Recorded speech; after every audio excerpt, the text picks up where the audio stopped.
Number 3 हमारे पास इसका topic है conversion of boric acid into borax. हम लोग बोरेक्स वाला टॉपिक कर रहे थे।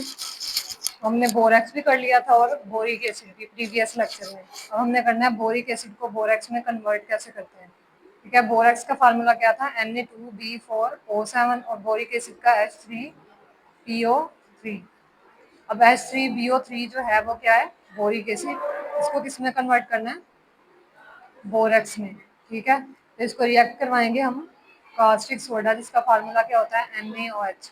तो H3BO3 जो है वो किससे रिएक्ट करेगा, NaOH से। अब यहाँ पे क्या है, 2 सोडियम थे, Na2 थे, तो इसलिए यहाँ पे क्या लिख दिया Na2। B कितने हैं, 4, तो इसलिए B4। ऑक्सीजन कितने हैं, 3 यहाँ पे हैं, 2 यहाँ पे हैं। ठीक है, और 4 भी है इधर, 4 और 3 कितने हो गए, 4 3 12, और ये वाले दो 13 14 ऑक्सीजन है। ठीक है, 7 ऑक्सीजन हमने यहाँ पे लिख दिए और 7 ऑक्सीजन यहाँ पे, तो कंप्लीट हो गए 14। हाइड्रोजन कितने हैं, यहाँ पे 4 3 12 हाइड्रोजन, और यहाँ पे 2, 12 13 14 हाइड्रोजन है टोटल। तो ये 7 2 14, तो यहाँ पे भी हाइड्रोजन कंप्लीट हो गए। हाँ, ये सबके साथ है। अब बोरिक एसिड जो है NaOH के साथ रिएक्ट करेगा तो बोरेक्स बनेगा और वाटर। तो इस तरह से हमने बोरिक एसिड को बोरेक्स में कन्वर्ट किया। नेक्स्ट है दोबारा बोरेक्स को बोरिक एसिड में कन्वर्ट करना है। तो इसके लिए हम लोग क्या करेंगे, ये वाला जो बोरेक्स है Na2B4O7, इसमें HCl ऐड करेंगे और वाटर। तो हमारे रिजल्ट में क्या आएगा, साल्ट बनेगा NaCl, और बोरिक एसिड बन गया दोबारा से H3BO3। उसके बाद एक और भी है कि दूसरे तरीके से भी कर सकते हैं, दोनों में एसिड ऐड करना है। यहाँ पे क्या ऐड किया, HCl, और यहाँ पे H2SO4। Na2B4O7 में क्या ऐड कर देंगे, H2SO4 और 5 मोलिक्यूल वाटर के। तो हम रिजल्ट में क्या आया, Na2, क्योंकि यहाँ पे 2 सोडियम है रिएक्टेंट में, तो यहाँ पे Na2 आ गया। सल्फर कितने हैं, 1 सल्फर, ऑक्सीजन 4, तो SO4 इधर लिख दिया। ठीक है, यहाँ से Na2 भी खत्म हो गया और SO4 भी, क्या बच गया, B4O7, H2 और 5H2O। अब यहाँ पे हमने लिखना है बोरिक एसिड का फार्मूला H3BO3, इसको बैलेंस करना है। ठीक है, अगर हम यहाँ पे 3 रखते हैं 4 नहीं लिखते तो ये बैलेंस नहीं होगा। तो 4 3 क्या होता है, 12। तो यहाँ पे भी कितने हाइड्रोजन थे, 2 यहाँ पे और 5 2 10 12, तो ये बैलेंस हो गए, 12 हाइड्रोजन आ गए। बोरोन कितने हैं यहाँ पे, 4, तो यहाँ पे भी 4 कंप्लीट हो गए। ऑक्सीजन कितने थे, यहाँ पे 3 रह गए थे, 3 लिख दिया हमने बोरिक एसिड में।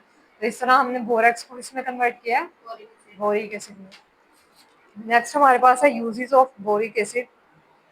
सबसे पहले हम इसको कहाँ पे यूज करते हैं, मेडिसिन में यूज करते हैं, मेडिसिन में यूज करेंगे। ठीक है, एग्जांपल्स कौन सी है, डस्टिंग पाउडर, डस्टिंग पाउडर में भी यूज करेंगे। ठीक है, यूज एज इंसेक्टिसाइड, जिसको कहते हैं फसलों पे जो स्प्रे करते हैं इंसेक्ट्स को किल करने के लिए, उसे क्या कहते हैं, इंसेक्टिसाइड। उसके बाद क्या है, मेडिसिन, दवाइयाँ। थर्ड है boric ointment and boric solution is use as an eye wash. आंखों को धोने के लिए भी कौन सा यूज करते हैं, बोरिक ऑइंटमेंट या बोरिक सोल्यूशन। इन पोल्ट्री, पोल्ट्री में किस काम आता है, एज अ ग्लेज।